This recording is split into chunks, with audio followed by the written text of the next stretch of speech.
Hello, world. Brian here again. Anyway, I would like to start by saying welcome to my ministry.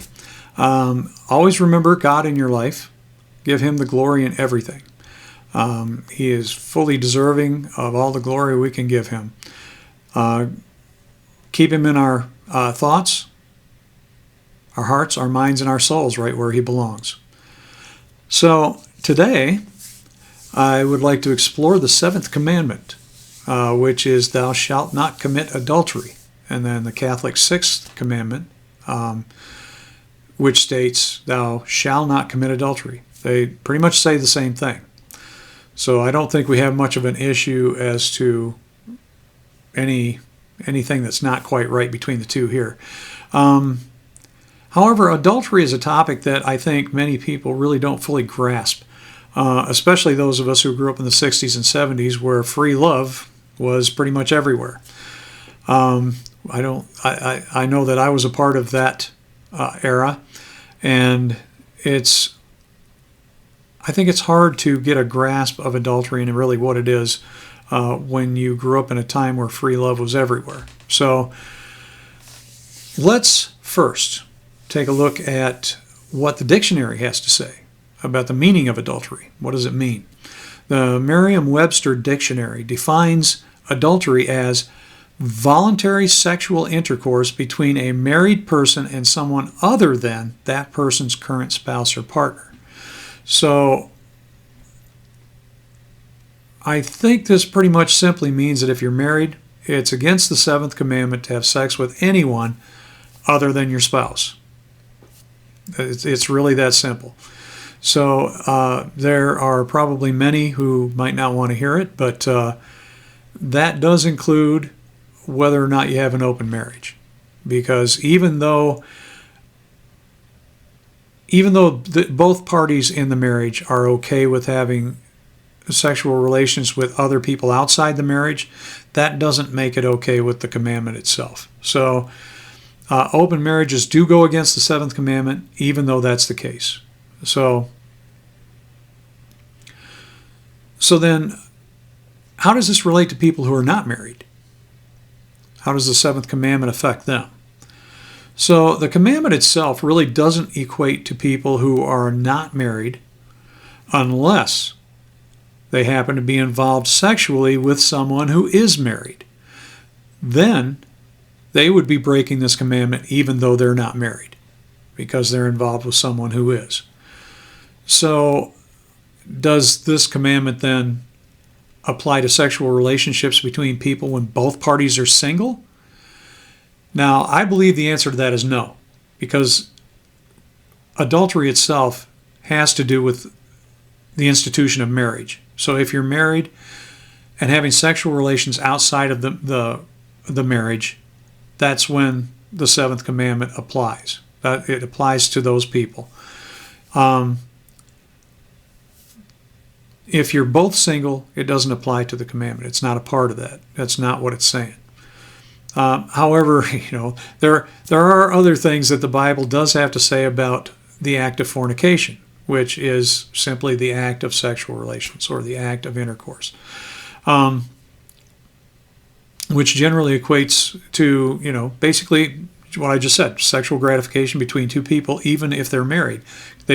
Fornication is still the term that would be used for that. So the fornication is the act of sexual relations, where adultery is the act of sexual relations outside of marriage. That's marriage being the key factor there. The Bible, however, it does have a number of things to say with regard to sexual promiscuity and fornication. That's not necessarily inclusive with the seventh commandment. And those who are simply what the Bible terms fornicators are not necessarily held in the same contempt of the commandments as those who commit adultery. So it's two different things there altogether. And I'm not going to go down the fornication rabbit hole with you here today. There's a whole big thing about that. Where do you draw the line? When is it good or when is it bad? if you're in a healthy sexual relationship with someone over an extended period of time, as opposed to basically jumping from one bed to another, that's the rabbit hole. So I'm not gonna go down that rabbit hole today. We're basically talking about adultery here. So the bottom line here is really that it's not necessarily breaking the seventh commandment to have sexual relations, unless one of the people involved is married to someone other than the person they are having said sexual relations with. So basically I'm saying, once you're married, stop looking elsewhere for that kind of thing and keep your business at home where it belongs, or you face breaking the seventh commandment of God. It's that simple. So that went a little bit faster than I thought it was going to. So while I've got a few extra minutes here, I'm going to talk real quick about the eighth commandment as well, which is this Catholic seventh commandment. Now this one simply states, thou shalt not steal. The Catholic commandment states, you shall not steal. They're the same thing. So this one should be pretty much self-explanatory. Just simply no stealing, period, right? Don't steal. It's that simple. That includes the taking of anything from anyone or anything that you do not now legally own. It's that simple. So this includes the breaking into homes or businesses, robbery, armed or otherwise, pickpocketing, the taking of yard ornaments or signs, literally anything, taking anything from anyone or anything else that is not yours already, that you do not legally own. It's that simple.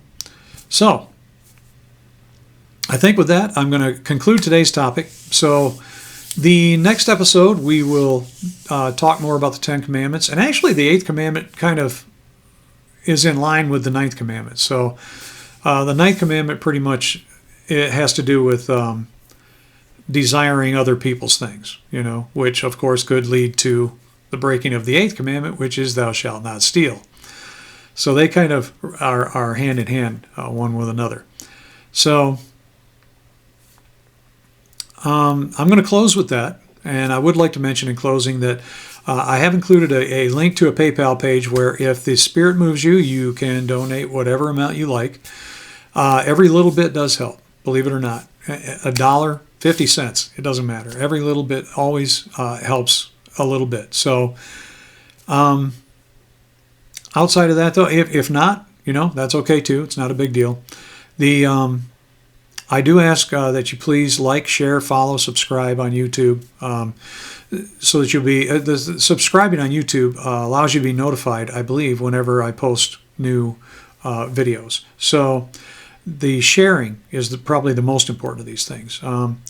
Share, share, share, share, share. So, and the reason being, whenever you share these messages, others might get some value from them as well. So that's the most important thing here. The messages themselves are always going to be free. I ask for donations, but they're only donations. Up to you. I'm going to keep putting these out anyway. Like it or not, right? Anyway, the messages are free, just as God always intended his message to be free to everyone. It's important that everyone gets the message. So my goal is to simply help those who might not otherwise find him to find their way to God. Hopefully, many people, but even if only one person finds their way to God that wasn't there before, then I've done something good, and that's all that matters. So until then, I'd like to say be safe, be kind to others, love your family, your friends, and those close to you, and love God and his only begotten Son, Jesus Christ. Talk to God through Jesus in prayer regularly. And while you're praying for yourself and your loved ones, whether that be praying for whatever you need, hopefully more spiritual things, but we still have to live a life here. So praying for things, especially things like health, healing, place to live, shelter, food.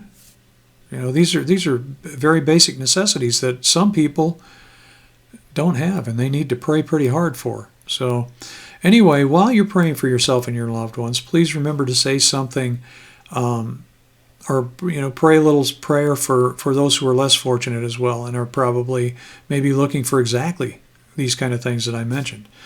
So anyway, that's it for today. Thanks for watching, and have an absolutely splendid day. Thank you very much.